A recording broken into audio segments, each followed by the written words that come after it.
Hello students, welcome to our online tutorial. जैसे कि आप सबको पता है, अभी कोरोना की वजह से सारे क्लासेस और स्कूल सब बंद हो चुके हैं। तो इसके वजह से हमने एक नया ऑनलाइन ट्यूटोरियल के थ्रू आप लोगों को जो भी कुछ स्टडी मटेरियल हो, नोट्स हो, वीडियोज़ हो, वो पहुंचाने का हमने अभी डिसाइड किया है। तो इसके लिए अभी आज हम लोग मैथमेटिक्स का फर्स्ट चैप्टर स्टार्ट कर रहे हैं, जो कि 12th स्टैंडर्ड का है। ठीक है, तो यहाँ पे आपको जेईई, नीट, सीईटी और बोर्ड्स, इन सब का वीडियो लेक्चर्स आपको यहाँ पे आज से डेली पोस्ट किया जाएगा, और वही आपको देख करके, और उसके साथ आपको कुछ नोट्स मिलेंगे। ठीक है, उस नोट्स से और सब बहुत जो भी हमें मीडियम मिलेंगे, उसके थ्रू हम लोग आपको ज़्यादा हेल्प करने की ट्राई करेंगे। ठीक है, तो जैसे आज हमने 12th स्टैंडर्ड का मैथमेटिक्स का फर्स्ट चैप्टर लेने का स्टार्ट किया है अभी। ठीक है, तो फर्स्ट चैप्टर का नाम क्या है? Mathematical logic. आप सभी को पता होगा कि आप लोगों का सिलेबस अभी चेंज हो गया है। ठीक है, तो न्यू सिलेबस का जो बुक है, तो सारे बुक्स अभी बाल भारती की वेबसाइट पे अवेलेबल है, तो आप वहां पर जाकर अपना बुक्स डाउनलोड कर सकते हो। ओके, तो फर्स्ट चैप्टर जो है उसका नाम है मैथमेटिकल लॉजिक। ठीक है, तो मैथमेटिकल लॉजिक में नाम में क्या है? लॉजिक है। तो लॉजिक को समझना सबसे पहले बहुत ज़्यादा ज़रूरी है। लॉजिक अगर समझ में आ गया, देन उसके बाद मैथमेटिकल लॉजिक क्या होता है वो हम अच्छी तरह समझ पाएंगे। ठीक है, तो ये लॉजिक समझने के लिए मैं आपको एक पहले कहानी सुनाऊंगा। ठीक है, तो कहानी ऐसा है कि लेट्स से कि कुछ 4 से 5 बच्चे थे, उनका एक ग्रुप था, और सारे बच्चे मुंबई गए थे। अब मुंबई जाने के बाद मुंबई में उन्होंने देखा कि कोई ट्री है, और उस ट्री का जो लीफ है, उसका जो पत्ते हैं वो रेड है। ठीक है, तो उसमें से एक दोस्त ने बोला, एक स्टूडेंट ने बोला कि trees in Mumbai have red leaves. ठीक है, एक ने बोला trees in Mumbai have red leaves. Second ने बोला some trees in Mumbai have red leaves. Okay, some trees in Mumbai have red leaves. और थर्ड ने क्या बोला, और पहला ने क्या बोला आपने सुना? Trees in Mumbai in have red leaves, मतलब वो पहला बंदा जो था वो थोड़ा सा नॉर्मल बंदा था। ठीक है, उसने सीधा बोला trees in Mumbai have red leaves.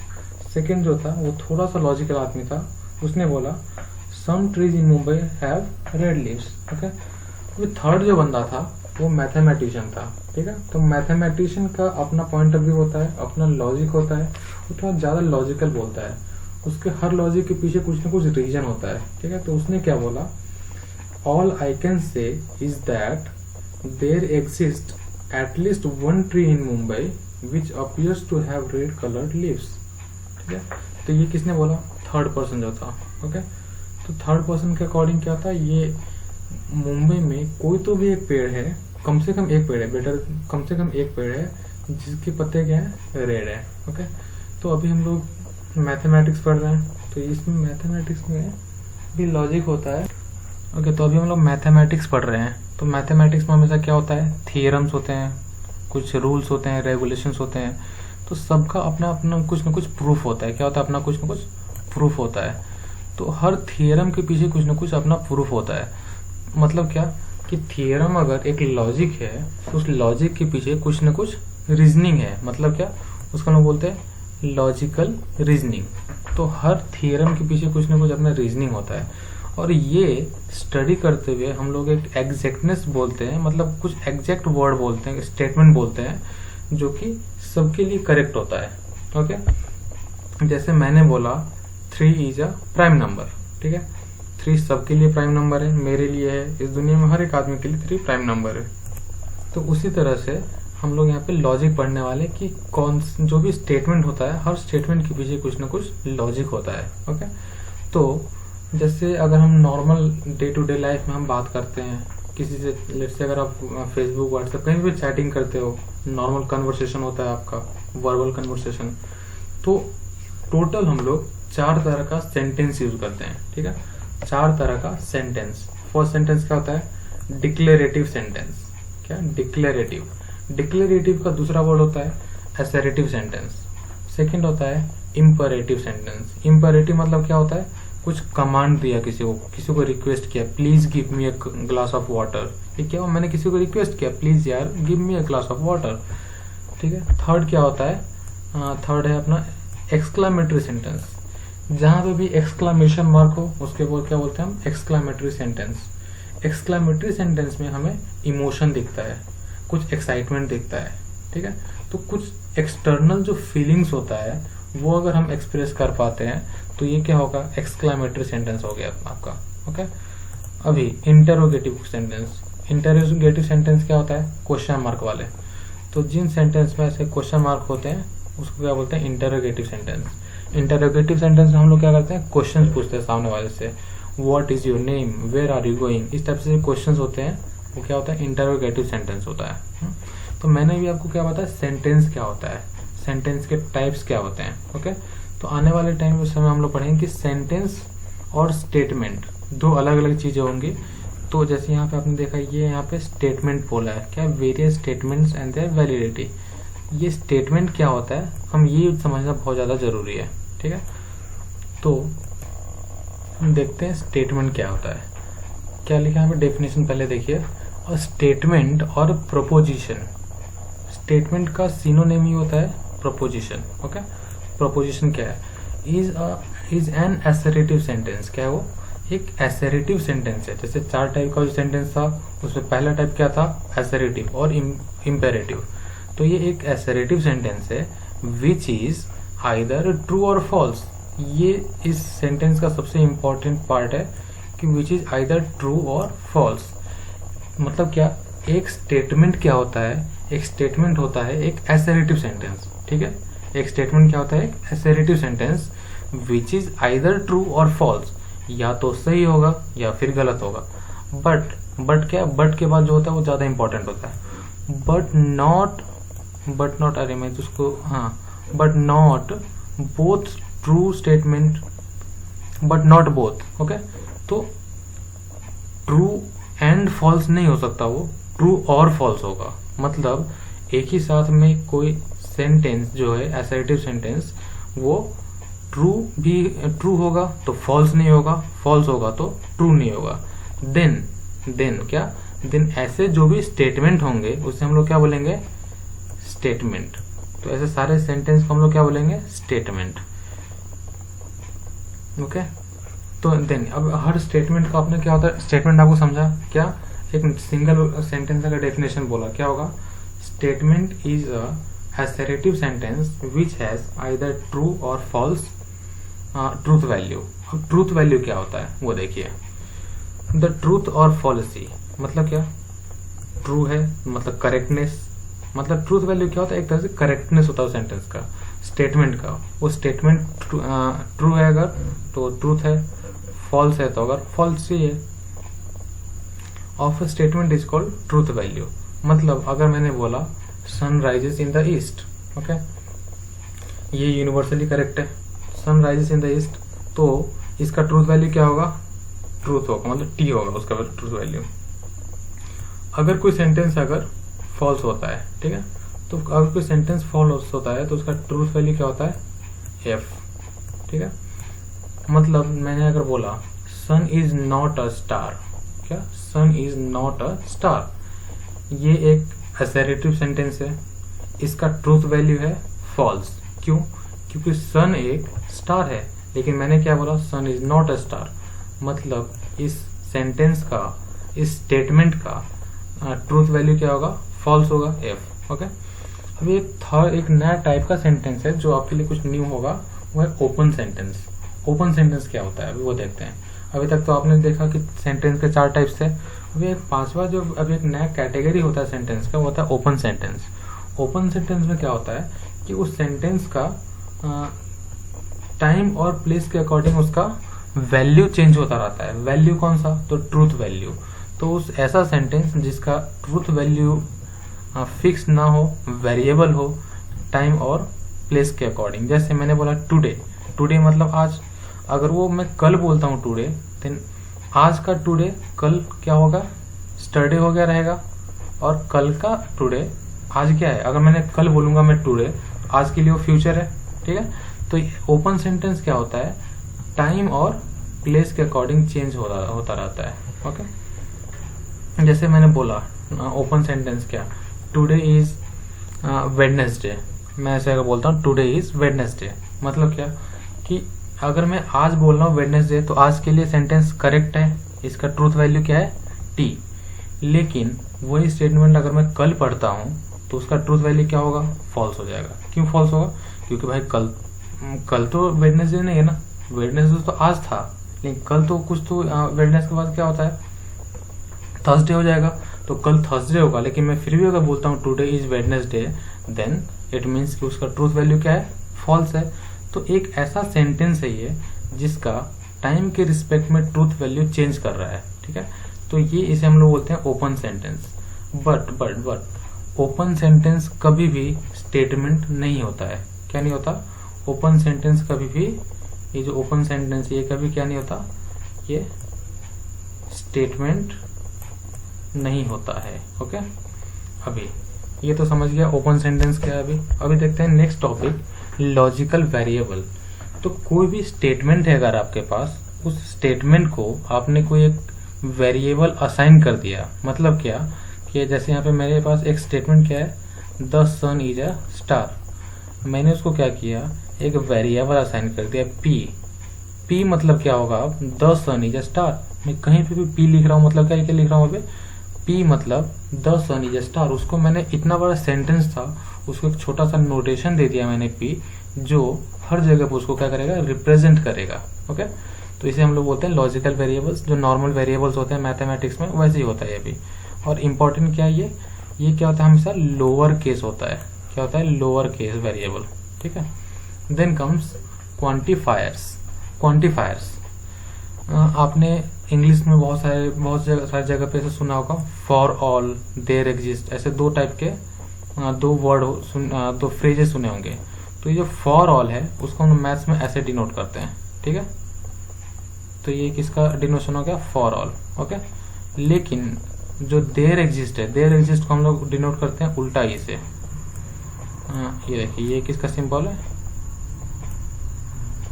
There exist का। ओके, तो इस सिंबल से हम लोग देयर एग्जिस्ट को डिनोट करते हैं, और इस सिंबल से हम लोग फॉर ऑल को डिनोट करते हैं। इसको हम लोग बोलते हैं क्वांटिफायर्स। ओके, तो क्वांटिफायर्स के बाद हम लोग एक नए टॉपिक की तरफ बढ़ते हैं, जो कि जिसका नाम है कनेक्टिव्स। अब कनेक्टिव्स देखने से पहले हमें देखना चाहिए कि जो स्टेटमेंट होता है, उस स्टेटमेंट का भी दो टाइप होता है। कौन सा, तो एक स्टेटमेंट का दो टाइप में, पहला होता है सिंपल स्टेटमेंट, दूसरा होता है कंपाउंड स्टेटमेंट, ठीक है। सिंपल तो आपको पता है, सिंपल मतलब अकेला होता है वो, ठीक है।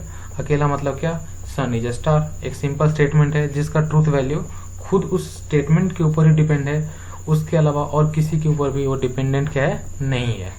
लेकिन जो कंपाउंड स्टेटमेंट होता है वो क्या होता है, दो सिंपल स्टेटमेंट को कनेक्ट किया जाता है। क्या किया जाता है, कनेक्ट। ऑब्वियस सी बात है, जैसे कनेक्ट करने के लिए कुछ तो थर्ड पर्सन लगेगा, कोई चीज लगेगा, उसे हम लोग बोलते हैं कनेक्टिव्स। क्या बोलते हैं, कनेक्टिव्स। इस कनेक्टिव्स के हेल्प से हम लोग क्या करते हैं, उसको कनेक्ट करते हैं। ओके, तो यहाँ पे हमारे पास कितने टाइप्स के कनेक्टिव्स है, 2 2 4 1 5 टाइप के हमारे पास टोटल कनेक्टिव्स है। मतलब दो सिंपल स्टेटमेंट को अगर मैं कनेक्ट करता हूँ तो एक कंपाउंड स्टेटमेंट बन जाएगा। ओके, तो कनेक्टिव्स में पहला क्या है, पहला एंड है, ठीक है। दूसरा और है, तीसरा इफ देन, चौथा इफ एंड ओनली इफ, पांचवा क्या है, नॉट। तो ये कनेक्टिव्स पहली बात तो क्या करेगा, दो सिंपल स्टेटमेंट को कनेक्ट करके, दो या दो से ज्यादा भी हो सकता है, तो दो या दो से ज्यादा सिंपल स्टेटमेंट को एक साथ क्लब करेगा, और क्लब करने के बाद, कंबाइन करने के बाद वो एक तीसरा एक नया सेंटेंस बनाएगा, नया स्टेटमेंट बनाएगा, ठीक है। तो ये नया जो स्टेटमेंट बनाएगा, तो हो सकता है इसका ट्रूथ वैल्यू बाकी के जो दोनों स्टेटमेंट है, जो पहला स्टेटमेंट होगा कोई और दूसरा स्टेटमेंट होगा कोई, ठीक है, दोनों से क्या होगा, उसका ट्रूथ वैल्यू अलग भी हो सकता है या उसके जैसा ही होगा। मतलब अगर दोनों स्टेटमेंट ट्रू है तो हो सकता है कभी ट्रू हो, अगर दोनों स्टेटमेंट फॉल्स है तो हो सकता है उसका फॉल्स हो या फिर ट्रू हो। तो वो कुछ भी होगा, वो आगे हम देखेंगे कैसे डिपेंड करता है वो। बस अभी आपको यहाँ पे क्या ध्यान रखना है कि जो कनेक्टिव्स है वो दो सिंपल स्टेटमेंट को कनेक्ट करके एक कंपाउंड स्टेटमेंट बनाने के लिए यूज किया जाता है, ठीक है। अभी आगे हम लोग देखेंगे कि जितने भी कनेक्टिव्स है उसका डिटेल स्टडी देखेंगे। ओके, डिटेल स्टडी देखते हैं कि क्या है उसका। कनेक्टिव्स में पहला है कंजंक्शन। कंजंक्शन मतलब एंड। ओके, एंड मतलब क्या कि दो स्टेटमेंट अगर आपके पास है, यहाँ पे जैसे देखने इसके एक्सप्लेनेशन में आप देख सकते हो, let P and Q be statements, मतलब यहाँ P एंड Q दो स्टेटमेंट है। ओके, तो अगर मैं एंड लिखता हूँ, दो स्टेटमेंट को अगर मैं एंड से कनेक्ट करता हूँ तो इसका सिंबल ये हो जाएगा P एंड Q। एंड का सिंबल क्या है, तो उल्टा V। ये किसका सिंबल है, एंड का। मतलब दो स्टेटमेंट को अगर एंडिंग करते हो आप या फिर कंजंक्शन लगाते हो तो उल्टा V से उसका नोटेशन होता है।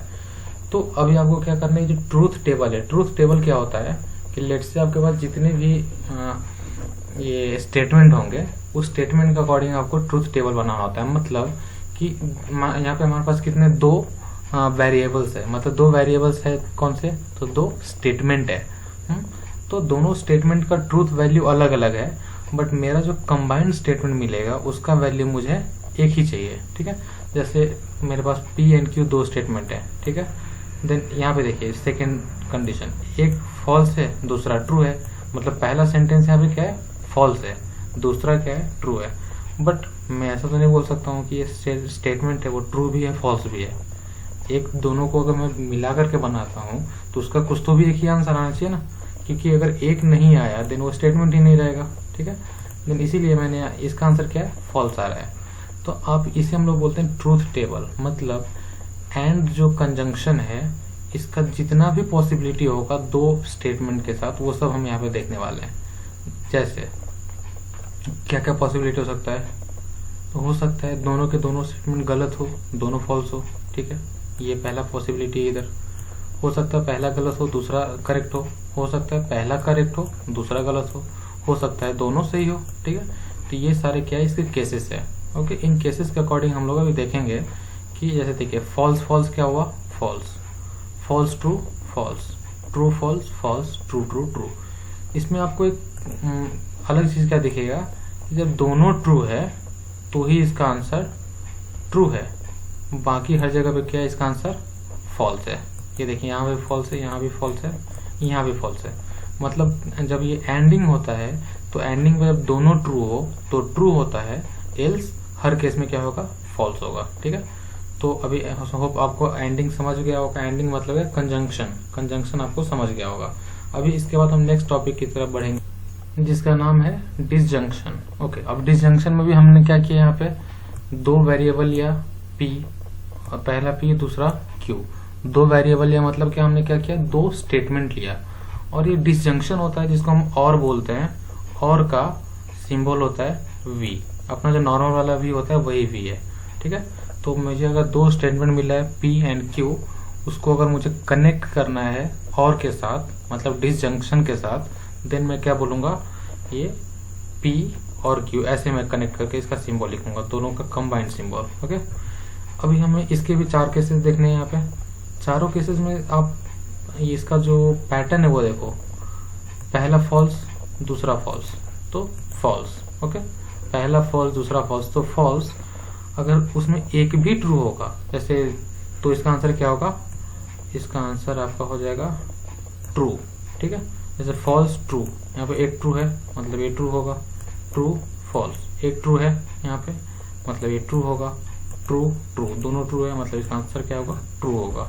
इसको बोलते हैं हम एंडिंग बोलते हैं इसको, सॉरी और एंडिंग इसको और बोलते हैं। और मतलब क्या, इसमें डिसजंक्शन हो रहा है। यहाँ पे डिसजंक्शन मतलब क्या कि दो स्टेटमेंट को हम और के साथ यहाँ पे कनेक्ट कर रहे हैं। मतलब क्या, ये देखो यहाँ पे इस सिंबल को और बोलाते हैं, इज रेड एज और। ओके, तो इसमें क्या होता है बस कि दोनों फॉल्स तो फॉल्स, अगर एक भी ट्रू रहा तो ट्रू होगा। ठीक है, तो होप ये समझ गया होगा। अब इसके आगे हम लोग नेक्स्ट इसका जो पार्ट है वो देखें। इसका नेक्स्ट पार्ट है इम्प्लीकेशन। इम्प्लीकेशन में क्या होता है, इफ देन। ठीक है, इसका मैं एक एग्जांपल देता हूँ आपको। If it rains then I will go to Mumbai.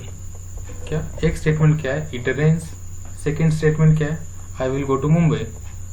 मैंने इन दोनों स्टेटमेंट को इफ देन से कंबाइन कर दिया है। कैसे, if it rains then I will go to Mumbai. Okay, तो लेट्स से कि P जो हमारा वेरिएबल है वो इट रेन्स है, Q है वो क्या होगा, I will go to Mumbai. ठीक है, तो तो ये क्या है, इम्प्लीकेशन है और कंडीशनल स्टेटमेंट बोलते हैं इसको हम। क्या बोलते हैं, कंडीशनल। मतलब इसमें कंडीशन लगा है, अगर बारिश होगा तो ही मैं मुंबई जाऊंगा, अगर नहीं होगा तो नहीं जाऊंगा। ठीक है, मतलब क्या, या फिर क्या बोल सकते हैं यहाँ पे कि दो स्टेटमेंट किसी कंडीशन से बंधा हुआ है यहाँ पे। ओके, मतलब इम्प्लाइज का कंडीशन, ये तो ये इम्प्लाइज, सिंगल इम्प्लाइज का जो सिंबल है ये तो यहाँ पे भी, यहाँ पे भी। ठीक है, तो ये क्या है, इम्प्लाइज के साथ ये कनेक्टेड है। ये मतलब दो स्टेटमेंट के बीच में एक इम्प्लीकेशन का सिंबल है, तो उसे हम लोग बोलते हैं इम्प्लीकेशन स्टेटमेंट। ओके, इसमें देखो क्या होता है, फॉल्स। इसको ध्यान से देखिए कि आपको ये सारे जो ट्रूथ टेबल आपको जो नीचे दिखाए हैं सब, ये पूरा आपको लर्न करना होता है। ओके, सो दैट आप क्वेश्चन को इजीली क्रैक कर सकते हो। और बहुत सिंपल है, इसका हर ट्रूथ टेबल में आपको कुछ ना कुछ ट्रिक बताते जाऊंगा जिसके बेसिस पे आप इजीली लर्न कर सकते हो। जैसे इम्प्लीकेशन में देखिए, फॉल्स क्या है, ट्रू। मतलब क्या है, दोनों सेम है, दोनों क्या है, एफ है, यहाँ पे भी एफ, यहाँ पे भी एफ, तो ये ट्रू है। फॉल्स ट्रू, तो ये क्या है, फॉल्स। ठीक है, ट्रू फॉल्स तो ट्रू, ट्रू तो ट्रू। मतलब यहाँ पे 3 जगह पे ट्रू है और एक जगह पे फॉल्स है। ठीक है, तो इसका पैटर्न क्या है ये देखो, अगर फर्स्ट स्टेटमेंट फॉल्स है, सेकेंड स्टेटमेंट ट्रू है, तो इसका आंसर क्या होगा, फॉल्स। क्या, फर्स्ट फॉल्स सेकेंड ट्रू तो फॉल्स, बाकी हर जगह पे इसका आंसर क्या होगा, ट्रू। बस इतना याद रखना है, फर्स्ट फॉल्स सेकेंड ट्रू तो फॉल्स, बाकी हर जगह पे ट्रू। ठीक है, ओके। तो नेक्स्ट टाइप अभी क्या है, बाय इम्प्लीकेशन। ठीक है, क्या है इसका नाम, बाय इम्प्लीकेशन। मतलब क्या, पहले जो ये सिंगल इम्प्लाइज था, अभी ये डबल इम्प्लाई बन जाता है, मतलब दोनों साइड से यहाँ पे एरो हो जाता है। ठीक है, बाय इम्प्लीकेशन क्या है, यहाँ पे मेरे पास दो स्टेटमेंट है, P and Q। P and Q क्या है, मेरा दो स्टेटमेंट है। ठीक है, the statement P if and only if Q। मतलब क्या, स्टेटमेंट P पहला स्टेटमेंट से स्टार्ट होगा, बीच में इफ एंड ओनली इफ का फ्रेज आएगा। ठीक है, देन सेकेंड स्टेटमेंट आएगा। ठीक है, इसको हम लोग बोलते हैं बाय इम्प्लीकेशन और बाय कंडीशनल। क्यों बोलते हैं ऐसा, क्योंकि इसका दोनों जो पार्ट है वो किसी न किसी कंडीशन के ऊपर डिपेंड है। ये हुआ तो ये नहीं, ये हुआ तो वो नहीं। ठीक है, तो इस टाइप से पूरा है। अब इसका ट्रूथ टेबल है, इसके ऊपर हम थोड़ा सा फोकस करते हैं क्योंकि ये लर्न करना है। इसमें देखिए, पहला फॉल्स दूसरा फॉल्स तो ट्रू, पहला फॉल्स दूसरा ट्रू तो फॉल्स, पहला ट्रू दूसरा फॉल्स तो फॉल्स, पहला ट्रू दूसरा ट्रू तो ट्रू। अब इसमें पैटर्न देखिए, मैंने जैसे यहाँ पे जो दो पैटर्न यहाँ फॉलो हुआ है, जिसको मैंने एक डॉट और लाइन से सेग्रीगेट किया है। ये देखिए, दोनों सेम है, फॉल्स फॉल्स दोनों सेम है, ट्रू ट्रू दोनों सेम है। अगर दोनों आता है बाय इम्प्लीकेशन में, देन क्या होगा, ये देन ट्रू होगा। ये देखिए, दोनों जगह पे ट्रू है। इसका शॉर्ट ट्रिक है लर्न करने का, तो आप ऐसे नॉर्मल से इसको शॉर्ट ट्रिक से आप लर्न कर सकते हो पूरा ट्रूथ टेबल। अगर एक भी इसमें फॉल्स हुआ, एक भी फॉल्स है बेटर कि एक ट्रू और एक फॉल्स अगर ऐसा हुआ, मतलब सेम नहीं हुआ, देन क्या होगा, इसका आंसर फॉल्स होगा। ओके, मतलब इसमें अगर ऐसा हुआ कि हाँ सही भी, ये सही है वो गलत, वो सही है वो गलत, अगर ऐसा होता है देन इसका आंसर क्या होगा, फॉल्स। अगर दोनों के दोनों गलत होते हैं तो इसका आंसर क्या होगा, ट्रू। दोनों के दोनों सही होते हैं देन तो भी इसका आंसर क्या होगा, ट्रू। इसको हम लोग क्या बोलते हैं, बाय इम्प्लीकेशन। ठीक है, अब इसके बाद नेक्स्ट है अपना, ठीक है, तो नेक्स्ट टाइप है अपना निगेशन। निगेशन मतलब क्या होता है, निगेटिव, मतलब क्या, नॉट। ठीक है, तो निगेशन का दो सिंबल होता है। ठीक है, दो सिंबल क्या होता है, पहला सिंबल ऐसा होता है कुछ, इसको बोलते हैं निगेशन, और दूसरा सिंबल होता है ये। ठीक है, ये दोनों सिंबल क्या है, निगेशन का। निगेशन में क्या होता है कि अगर कोई स्टेटमेंट है, ठीक है, कोई स्टेटमेंट है, उसका जो ट्रूथ वैल्यू होगा, क्या, कोई भी स्टेटमेंट है उसका ट्रूथ वैल्यू है वो ट्रू या फिर फॉल्स करता है। मतलब क्या, अगर वो स्टेटमेंट ट्रू है तो उसका निगेशन फॉल्स होगा, अगर वो स्टेटमेंट फॉल्स है तो उसका निगेशन ट्रू होगा। ओके, तो यहाँ से हमें समझ में क्या आया कि अगर मुझे किसी सेंटेंस का, किसी स्टेटमेंट का अगर निगेशन करना है तो हमें उसका ट्रूथ वैल्यू ट्रू है तो फॉल्स करना होगा, फॉल्स है तो ट्रू करना होगा। ओके, ओके, तो अभी तक हमने जो कुछ भी पढ़ा उसके ऊपर हम कुछ क्वेश्चन करते हैं, ठीक है। तो इसके लिए मैंने बोला है लेट्स प्रैक्टिस नाउ। तो अभी तक आपने जो कुछ भी पढ़ा, तो आप अगर इस सारे क्वेश्चन का आंसर दे पाते हो मतलब आपको समझ में नहीं आया है। अगर नहीं दे पाते हो मतलब थोड़ा सा और वर्क करने की जरूरत है यहाँ पे, ठीक है। तो अभी पहला क्वेश्चन क्या है, विच of the following is a statement. तो यहाँ पे मेरे पास 4 ऑप्शन है, ठीक है। 4 ऑप्शन में से कौन सा ऑप्शन स्टेटमेंट है। तो मैं पहले आपको बता दूं कि हमने जो 4 टाइप के सेंटेंस पढ़े थे, एसरेटिव, इंपेरेटिव, इंटरोगेटिव और एक्सक्लेमेटरी, ठीक है। इसमें से पहला टाइप जो था एसरेटिव, बस वही हमेशा स्टेटमेंट होता है, और इंपेरेटिव, इंटरोगेटिव और एक्सक्लेमेटरी ये तीनों टाइप के सेंटेंसेस कभी भी स्टेटमेंट नहीं होते हैं। अभी देखिए पहला स्टेटमेंट क्या है, मे यू लिव लॉन्ग, कौन सा है ये, एक्सक्लेमेटरी है। एक्सक्लेमेटरी होता है क्या, नहीं होता है, ठीक है। दूसरा कौन सा है, may God bless you, may God bless you correct है क्या, मतलब एसरेटिव है क्या, नहीं, ये क्या है, एक्सक्लेमेटरी ये भी है, ये भी नहीं होगा। थर्ड देखिए, the sun is a star, मतलब क्या, the sun is a star, sun is a star correct है, एसरेटिव सेंटेंस है। इसका ट्रूथ वैल्यू क्या हो वो देखिए, तो एसरेटिव सेंटेंस इसका ट्रूथ वैल्यू टी होगा, ठीक है, मतलब ट्रू है ये सेंटेंस, मतलब ये ऑप्शन आपका करेक्ट है। तो अगर आप ये क्वेश्चन अगर सीईटी में आता है या जेई में आता है, देन आप इजीली यहाँ पे इसका मार्क्स गेन कर सकते हो। ये सीईटी में आने के लायक क्वेश्चन है, तो इसका 2 मार्क्स आपको पक्का मिल जाएगा, ओके। देन इसका पहले का आंसर क्या हुआ, सी हो गया, ठीक है।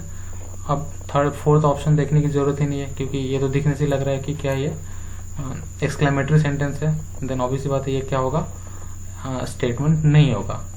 Next, which of the following is not a statement, यहाँ पे पूछा है कौन सा स्टेटमेंट नहीं है। अभी देखो पहला क्या है, sun rises in the east, sun east में राइज करता है, सबके लिए करता है, मेरे लिए करता है, आपके लिए करता है, आज भी ईस्ट में राइज किया था या और कल भी ईस्ट में ही राइज करेगा, मतलब ये करेक्ट है, ये सबके लिए यूनिवर्सल फैक्ट है, ठीक है। Second, new Delhi is in India, ये भी करेक्ट है, न्यू दिल्ली इंडिया में होता है, सबको पता है शायद ये, ठीक है। अगर नहीं पता है तो पता करना जरूरी होगा, क्यों, क्योंकि न्यू दिल्ली आज भी इंडिया में है, कल भी इंडिया में था और आगे भी रहेगा, और ये मतलब टाइम, प्लेस, पीपल सबके रिस्पेक्ट में करेक्ट है, सबके रिस्पेक्ट में इसका ट्रूथ वैल्यू एक ही है, वो क्या होगा, टी, ओके। ऊपर वाले का ट्रूथ वैल्यू क्या होगा, इसका भी ट्रूथ वैल्यू टी ही होगा। अभी थर्ड देखते हैं, थर्ड क्या है, every square is a rectangle, correct है ये भी, क्यों। अब देखिए स्क्वायर का डेफिनेशन क्या है, quadrilateral having all it's side equal, मतलब क्या, उसके सारे साइड्स इक्वल होंगे तो स्क्वायर है, ठीक है। और रेक्टेंगल का डेफिनेशन क्या है, quadrilateral having opposite sides equal, तो ये क्या होगा, रेक्टेंगल। अब बताइए अगर एक रेक्टेंगल है, ठीक है, रेक्टेंगल में क्या, अपोजिट साइड इक्वल, तो पॉसिबल तो है ना कि सारे साइड इक्वल होंगे, मतलब हर एक स्क्वायर रेक्टेंगल होता है, लेकिन हर एक रेक्टेंगल स्क्वायर नहीं होता, ठीक है। तो ये तीसरा जो स्टेटमेंट है ये भी करेक्ट है। Then alas I have failed, ये फोर्थ ऑप्शन है, जो कि एक एक्सक्लेमेशन मार्क के साथ है, ये एक्सक्लेमेटरी सेंटेंस है, इसलिए क्या होगा, ये स्टेटमेंट नहीं होगा। तो क्वेश्चन क्या पूछा हमारा, which of the following is not a statement, then हम क्या करेंगे, डी ऑप्शन टिक करेंगे और यहाँ पे आप मार्क्स गेन कर सकते हो, ठीक है। मतलब क्या यहाँ पे याद रखना आपको, असर्टिव सेंटेंस हमेशा स्टेटमेंट होगा और बाकी के सेंटेंस नहीं होंगे, ठीक है। तो अभी हम लोग नेक्स्ट क्वेश्चन की तरफ बढ़ेंगे। नेक्स्ट क्वेश्चन क्या है वो देखिए, विच of the following is not a statement, okay. ये भी इसी टाइप का क्वेश्चन जो पिछला क्वेश्चन था, नॉट अ स्टेटमेंट, ठीक है। पहला ऑप्शन देखिए, every set is a finite set, ये एक स्टेटमेंट है, क्यों है, हाँ, भले इसका ट्रूथ वैल्यू क्या होगा, एफ, इसका ट्रूथ वैल्यू क्या होगा, फॉल्स। अब बताओ आपके पास अगर अगर स्टूडेंट्स है, set of students studying in your class, वो तो फिक्स होता है ना, ठीक है, यहाँ फिक्स है। लेकिन मैंने अगर बोला सेट ऑफ इंटीजर्स, अब इंटीजर्स फिक्स है क्या, इंटीजर्स तो बहुत लंबा लिस्ट जाता है, इसके लिए क्या होगा, ये फाइनाइट सेट नहीं है, ये इनफाइनाइट सेट हो गया, नॉन फाइनाइट सेट हो गया, ठीक है। मतलब ये स्टेटमेंट है लेकिन इसका ट्रूथ वैल्यू क्या है, फॉल्स, मतलब ये फॉल्स है, ये इसका ट्रूथ वैल्यू एफ आएगा, ठीक है। 8 इज लेस देन 6, ठीक है। 8 6 से छोटा है, ऐसा इन्होंने बोला है, बट एक्चुअली में नहीं है। मतलब ये जो स्टेटमेंट है ये सबके लिए गलत है, मेरे लिए गलत है, आपके लिए गलत है, आज भी गलत है, कल भी गलत रहेगा। मतलब इसका ट्रूथ वैल्यू क्या है, एफ। मतलब ये स्टेटमेंट तो है, लेकिन हमें क्या पूछा है, नॉट अ स्टेटमेंट, ठीक है। मतलब ये भी स्टेटमेंट है।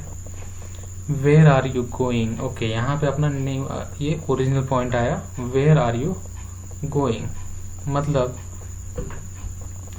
ये जो सेंटेंस है, ये जो स्टेटमेंट नहीं है, क्यों नहीं है, क्योंकि ये इंटरोगेटिव क्वेश्चन है। क्या है, इंटरोगेटिव क्वेश्चन, मतलब एक क्वेश्चन मार्क है इसमें, ठीक है।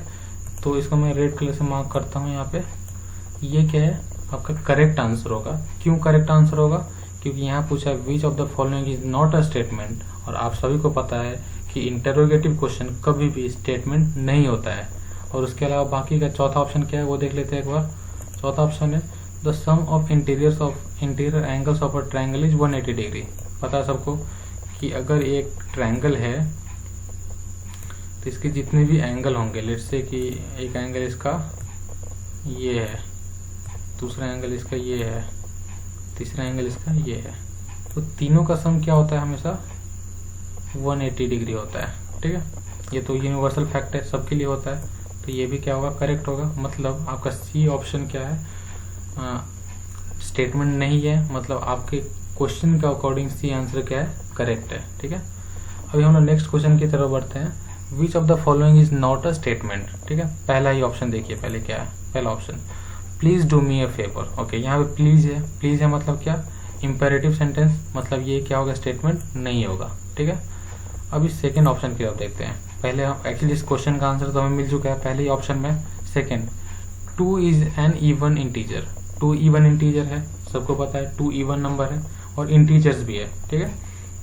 तो इसका ट्रूथ वैल्यू क्या होगा, टी होगा। 2 + 1 = 3।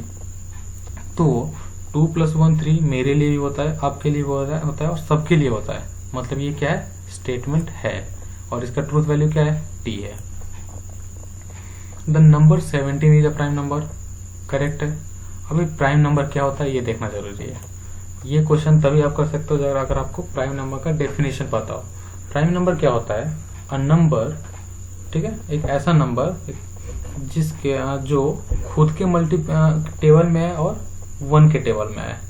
मतलब क्या कि 1 17 जा 17 होता है और 17 1 जा 17 होता है, और 17 इन दोनों के अलावा किसी तीसरे के टेबल में नहीं आता है, ठीक है। मतलब ये जो स्टेटमेंट ये क्या है, करेक्ट है। मतलब क्या कि ये 17 जो है वो प्राइम नंबर है, देयरफॉर आपका आंसर क्या होगा, ए ऑप्शन। क्यों, क्योंकि इसने पूछा है नॉट अ स्टेटमेंट, ठीक है।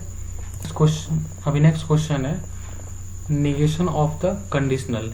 If it rains I shall go to school. Okay, if it rains I shall go to school, इसका निगेशन करना है हमें।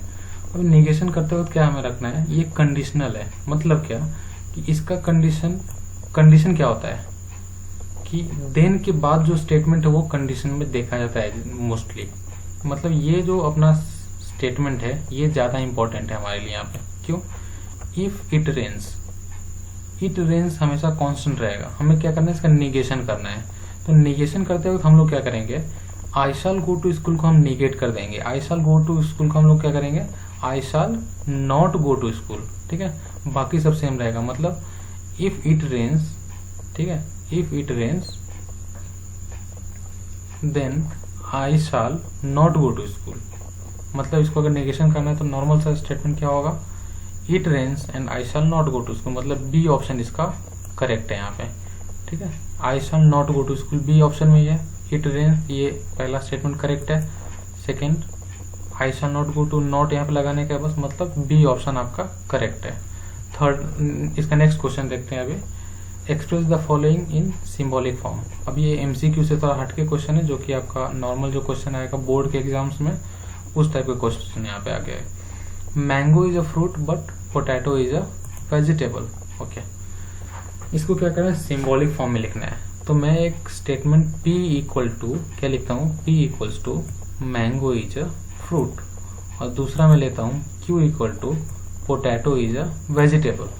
ठीक है, देखो यहाँ पे लिखा है मैंने P equal to P is mango is a fruit, Q potato is a vegetable. ठीक है, देयरफॉर द सिंबॉलिक फॉर्म क्या होगा इनका, P एंड Q।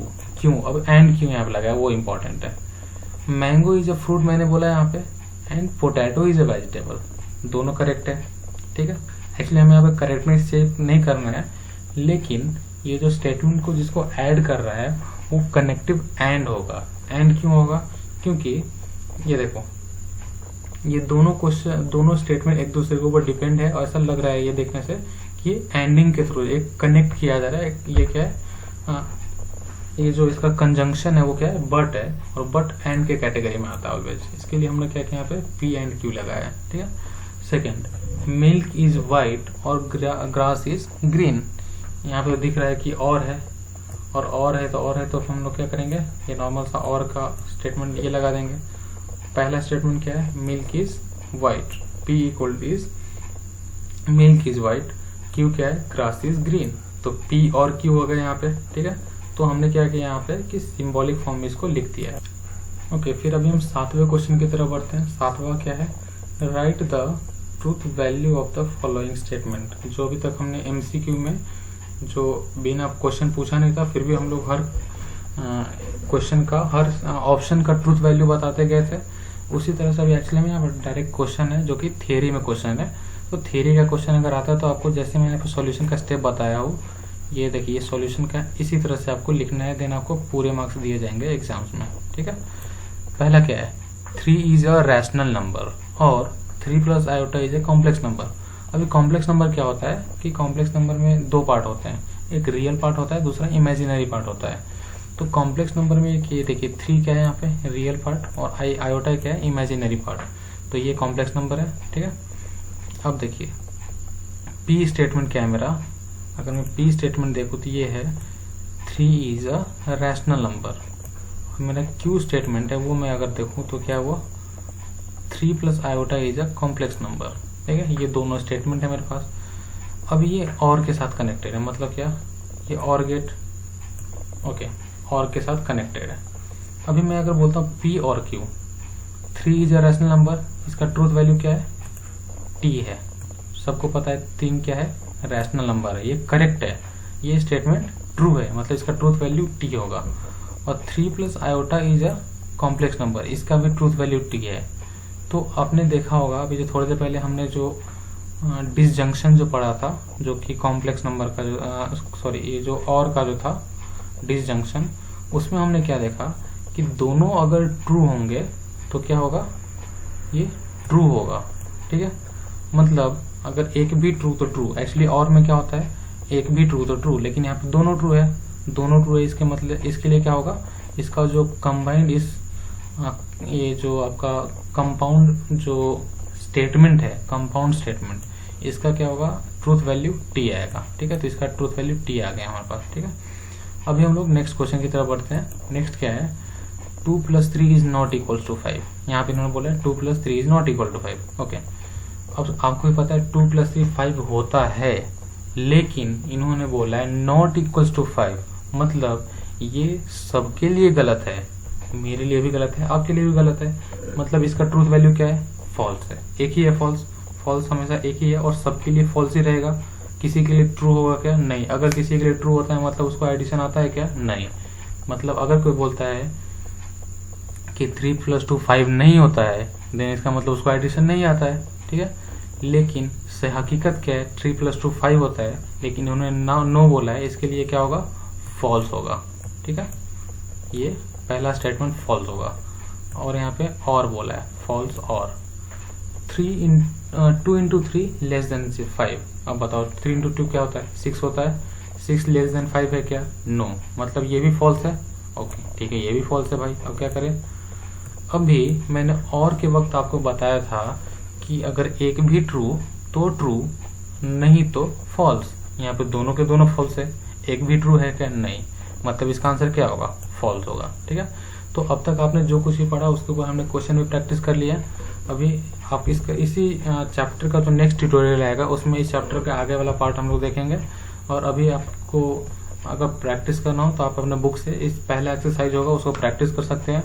उसके अलावा अभी हम लोग आपको जो भी कुछ क्वेश्चन देंगे उसके बेसिस पे आप स्टडी कर सकते हो। Okay, thank you.